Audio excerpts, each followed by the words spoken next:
Where is all your money going? If you're a business owner, you might have asked yourself that question over the last little while as things are going crazy in the economy, or you feel like cash flow is up and down in your business. You might be looking into your bank account and saying, I know I'm making money. Where did it all go? Whether you are doing really well in business or you feel like things are just kind of struggling along, many business owners feel like at some point in their journey, I don't know where all the money's going. So today we're going to dive into the 6 cash leaks in your business, what they are and how to fix them. I'm Dr. Alex Engar, I'm your Profit Doc, and we're going to dive into today these 6 different places where money might be sneaking out the back door without you realizing it, or it might be right in front of your face, you just don't know where to look. So we work with business owners who are trying to get a real handle on their business finances. So I'm going to invite you to take your level of stewardship up a notch in your business right now as we look at you owning the financial outcomes in your business. So let's figure out, where's the money going? Well, I find that it's really helpful to look at your business like a bucket. And at the top of this bucket, you might have a whole bunch of money coming in, right? You've got all your sales, you've got revenue, you've got money coming in the business, and this thing starts to fill up, right? It's like, hey, I'm starting to see there's some money in the bank account, right? But then all of a sudden, at some point, you start realizing, gosh, there are all these leaks in the bucket. There's a bunch of stuff leaking out here, there's stuff leaking out here, there's stuff leaking out here, and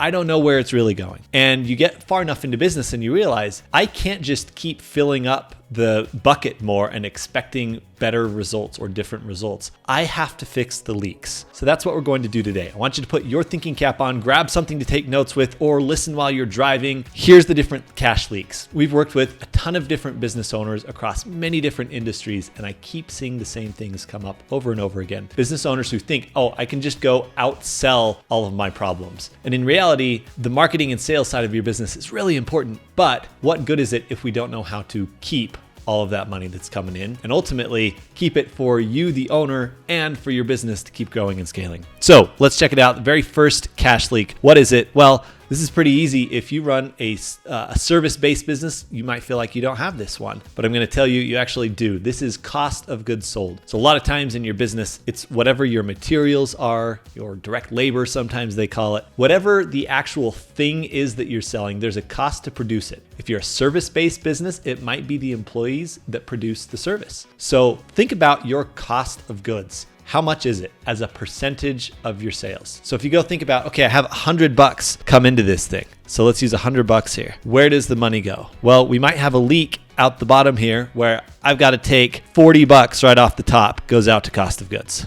right? So if you have employees that you're paying or you've got materials that you're paying, you got $40. That amount that's left over, that $60, then we call that gross profit. But a lot of times people don't realize that a 1 or 2% change in their cost of goods hits their bottom line with sometimes 2 or 3x the impact. Meaning for every dollar that we save on cost of goods, that goes straight to our bottom line. So imagine if I have bottom line, like net profit at the end of the day, all the money that I spend in the business, what's left over, and I only have $5 left over. That's a 5% net margin. If I can save $1 up here, that $1 comes right on down to my bottom line right here. And so now all of a sudden, instead of $5, I have 6. And you might say, that's not that big of a difference. It's a 20% difference. It's huge. We went from 5 to 6. It's a 20% increase in your bottom line by saving $1 or 1% up top. And so this is a really important one. You should be watching your cost of goods very carefully. It can be very industry dependent. I can't tell you, oh, for every industry, it should be at this amount. Depends on the industry, and it also depends on the rest of your business. But that's the very first one. So how do you fix it? Well, you go look at your pricing and make sure that you are pricing accordingly so that you have enough margin in your after your cost of goods. Okay. We can also look at things like buying in bulk, maybe changing up vendors if you've got someone who can provide it for you cheaper. Maybe it means increasing your storage so that you can buy in greater bulk and we can handle sitting on some inventory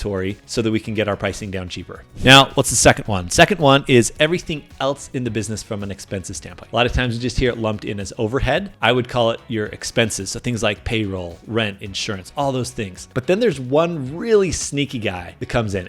We just call it business bloat. It's stuff that just stacks up over time that you don't really need, that maybe at one point you thought you did, but if you were really thinking about it, you'd sit down and say, you know what, we're not actually using that. That stuff just starts to creep in over time. And a lot of times it's the fastest place to go look into your business to improve cash flow. To say, hey, what am I spending on that I don't actually need? Maybe I've overhired and I need to reassign tasks for people. Maybe I have gotten a bunch of new software that I don't actually need, right? What is it about your overhead, all your other spending that's sucking up cash? So let's say that you're spending here another $30, okay, out of this, so 30%. So for that $30 then, that takes us from 40 plus 30, that's like $70, right? So we would have $30 left over. That'd be a 30% net margin business. Now you might come in here and say, oh, that's great, Alex. I've got $30 left over. I'm a 30% margin business. I'm killing it. And I would agree, a 30% margin business is nice. However, there's still other stuff where this leaks. And so if you have a profit and loss statement, for example, you've got a bookkeeper and they're giving you stuff and you see, hey, I've got all this net profit at the end of the day. Where the heck is it going? Well,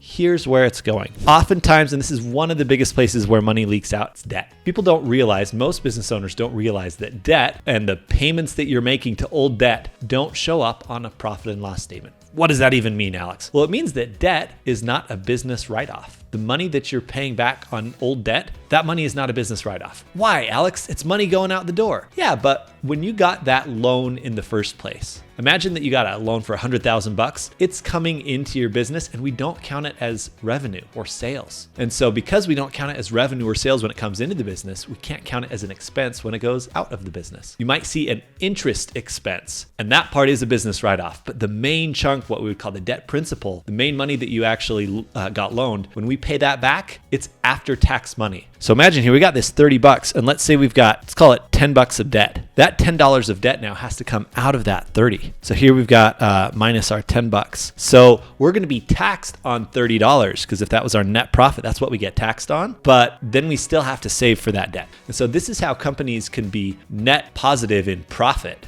meaning that it looks profitable, but net negative in cash flow, meaning we're actually losing money every single month, even if we're profitable. Because this is one of the things that kind of leaks out of the business. So there's a bunch of things we can do here. We can pay off debt early. We can consolidate debt. I'll have a whole nother video on the Band-Aid of debt. And getting a debt Band-Aid is not a Band-Aid you want to get because it just eats away at the wound. But debt is a big one. Okay, so if you can understand how debt is leaving out the business, kind of out the back door, it's like, ooh, it's sneaking out here and it's post-tax money, then you're going to be a lot better off. All right, so now let's look at number 4. Number 4 is assets. Anytime you buy something in the business, I'm not saying that you shouldn't invest in stuff. You might need furniture, you might need cars, you might need equipment, you might need a computer, but those assets, if they're big enough, they often don't show up on your profit and loss statement. And so again, because we're not counting it as a direct business expense right when we buy it, a lot of business owners will see their profit and loss statement, look at it and say, I'm net positive, but have less money in the bank than they started with. And that's because a lot of times assets will go on what's called your balance sheet. And then we get into stuff called depreciation. We'll cover that in another video. But those assets are often not listed on your profit and loss statement. And so because of that, it looks like you're profitable, but the money went out the door to buy a new big piece of equipment and you spend a whole bunch of cash for that. But guess what? At the end of the day, you will get a little bit of a tax break on that. Again, we'll have a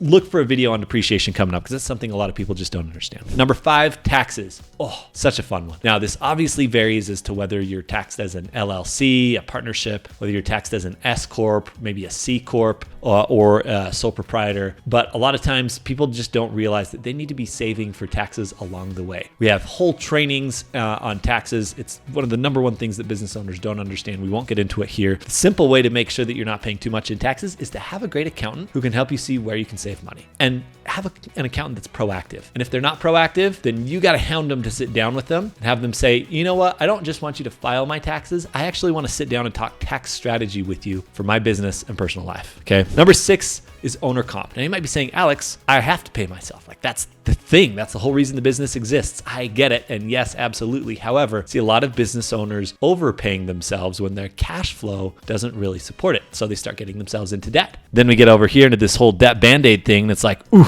this is rough, right? And all of a sudden we're paying all this debt down that we didn't realize we might have along the way. We didn't plan for it. And all of a sudden this $30 that we had left over, let's say 10 of it goes out the door to assets. And let's say 10% of it goes out the door to cash, to taxes, right? Another 10 here. And now all of a sudden it's like, well, I've only got $10 left for owner comp, right? And I pay all of that and it's like, but I don't have anything left. Right? or we might be net negative at the end of the day. There's one last place where money can sneak out the door, and this is the bonus number 7, and that's fraud. And it's something that's really hard for a lot of business owners to catch, but if you have someone else in your business who has access to cash and they have access to controlling your books, that might be a recipe for fraud. And I'm not saying that always happens, but I am saying that it's possible, and it's something that you want to keep an eye on. And so these are the 6 places where cash leaks out of your business. Be aware of them. I want you to think right now, where am I most likely to have cash leaking out of my business? Where do I need to go look? And how do I make sure that it's not just going out the door? So if this was good and you're like, ooh, I want more of this, then I'd invite you to click the link in the description of this video for a deep dive training on this guy right here. How do you create financial certainty as a business owner? We're going to cover the principles and what we call the certainty path. We're going to show you the dashboards that we use to track all of this stuff. And it's a deeper dive training than we could go today. Click the link, go watch the video, and get certainty in your business. If this was helpful, leave us a comment below. I want you to think about right now, what's the number one place you think cash flow is sort of leaking out of the business? Drop it in a comment below, and I'll make deeper dive videos on whatever it is that you feel like, ooh, I need help on this thing. Is it COGS? Is it overhead? Is it debt? Is it assets? Is it taxes or owner comp? Drop it in the comments below, and we'll see you in the next one.